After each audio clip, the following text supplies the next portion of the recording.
మెగా9 TV. ఒకప్పుడు petrol రేట్లు పెరిగితే జనం భయపడేవారు. కానీ ఇప్పుడు చేతిలో డబ్బులున్నా చుక్క పెట్రోల్, డీజిల్ దొరకక ఏపీ ప్రజలు ఆహాకారాలు చేస్తున్నారు.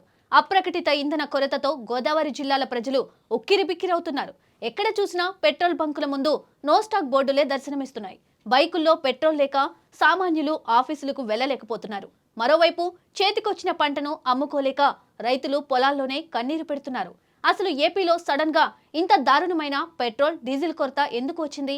పక్క రాష్ట్రాలకు వెళ్తే కానీ ఏపీ ప్రజలకు డీజిల్ దొరకని దౌర్భాగ్య పరిస్థితికి కారణం ఎవరు? ఇంధన కొరత వెనుక జరుగుతున్న ఆ బ్లాక్ మార్కెట్ దందా ఏంటి?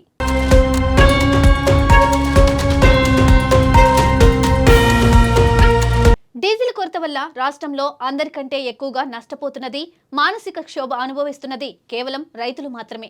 ముఖ్యంగా అన్నపూర్ణగా పిలుచుకునే ఉమ్మడి గోదావరి జిల్లాలో రైతుల పరిస్థితి వర్ణనాతీతం.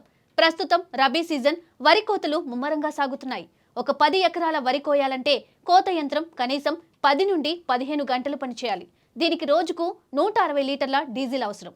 కానీ బంకులకు వెళ్తే స్టాక్ లేదు అనే బోర్డులు కనిపిస్తున్నాయి. ఒకవేళ ఉన్నా ఒక్కొక్కరికి కేవలం 50 లీటర్లు మాత్రమే ఇస్తున్నారు. ఈ కొద్దిపాటి డీజిల్తో యంత్రాలు నడవక కోతలు ఆగిపోయి మెషిన్లు షెడ్లకే పరిమితమయ్యాయి. ఏ క్షణాన వర్షం పడుతుందో, ఏ క్షణాన అకాల తుఫాను వచ్చి చేతికొచ్చిన పంట నేలపాలవుతుందోనని రైతులు పొలాల గట్ల మీద కూర్చొని కన్నీళ్లు పెట్టుకుంటున్నారు.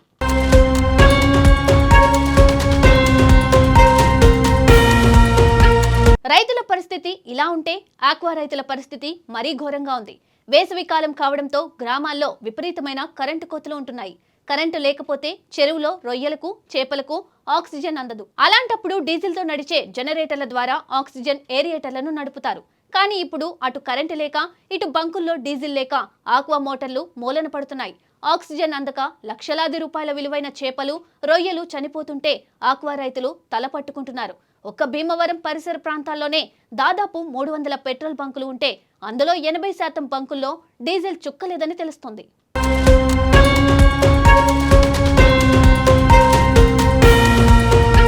అసలు బంకుల్లో ఎందుకు పెట్రోల్ లేదు అని ఆరా తీస్తే ఆయిల్ కంపెనీలు పెట్టిన కొత్త రూల్స్ కారణమని తెలుస్తోంది. గతంలో ఇండియన్ ఆయిల్ కార్పొరేషన్ ఒక్కో బంకుకు ఒక ఫుల్ ట్యాంకర్ను నింపేది. కానీ ఇప్పుడు ఒక 4000 లీటర్ల ట్యాంకర్ను ఏకంగా 4 బంకులకు సర్దుబాటు చేస్తోంది. అంతేకాదు, గతంలో బంకు యజమానులకు వారం రోజుల క్రెడిట్ ఇచ్చే కంపెనీలు ఇప్పుడు కేవలం క్యాష్ అండ్ క్యారీ అంటూ నగదు ఇస్తేనే సరుకు అంటున్నాయి. దీనివల్ల ఆర్థిక భారంతో బంకుల యజమానులు పెట్రోల్ కొనడం లేదు. దీని దెబ్బ సామాన్యుడిపై పడింది. పరిస్థితి ఎంత దారుణంగా ఉందంటే ఎన్టీఆర్ జిల్లాలోని నందిగామ, జగ్గేపేట ప్రజలు కేవలం తమ వాహనాల్లో డీజిల్ పోయించుకోవడానికి పక్కనే ఉన్న తెలంగాణ రాష్ట్రం ప్రాంతాలకు క్యూ కడుతున్నారు.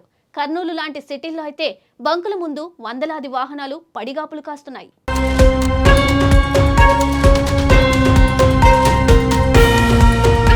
అయితే ఈ కొరత వెనుక ఒక పెద్ద బ్లాక్ మార్కెట్ దందా నడుస్తోందని సామాన్య ప్రజలు ఆరోపిస్తున్నారు. తమిళనాడు, పశ్చిమ బెంగాల్ రాష్ట్రాల్లో అసెంబ్లీ ఎన్నికలు ముగిసిన తర్వాత దేశవ్యాప్తంగా పెట్రోల్, డీజిల్ ధరలు లీటరుకు 10 నుండి 20 రూపాయలు పెరిగిపోతాయనే వదంతులు మార్కెట్లో బలంగా వినిపించాయి. ఈ రూమర్స్తో జనం ఒక్కసారిగా డీజిల్ కోసం పరుగు తీస్తుండగా ఇదే అదునుగా భావించిన కొందరు బంకుల యజమానులు తమ దగ్గర డీజిల్ ఉన్నప్పటికీ దాన్ని బయటకు తీయకుండా బ్లాక్ చేస్తున్నారని జనం ఆవేదన వ్యక్తం చేస్తున్నారు.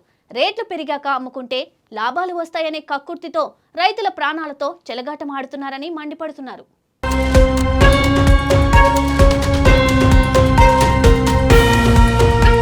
సామాన్యుడికి బండి నడవాలన్నా, అన్నదాతకు పంట చేతికి రావాలన్నా ప్రాణాధారమైన పెట్రోల్, డీజిల్ కొరత వెనుకున్న అసలు నిజాలు. పెట్రోల్ బంక్ యజమానులేమో ఆయిల్ కంపెనీలను తప్పుపడుతున్నారు. జనమేమో బంకుల వాళ్లే బ్లాక్ చేస్తున్నారని అంటున్నారు. ఇవన్నీ పక్కన పెడితే ఏపీ సివిల్ సప్లైస్ శాఖ వెంటనే రంగంలోకి దిగి రైతులను ఆదుకోకపోతే ఈ డీజిల్ కొరత రాష్ట్ర ఆర్థిక వ్యవస్థనే కుదిపేసే ప్రమాదం ఉంది.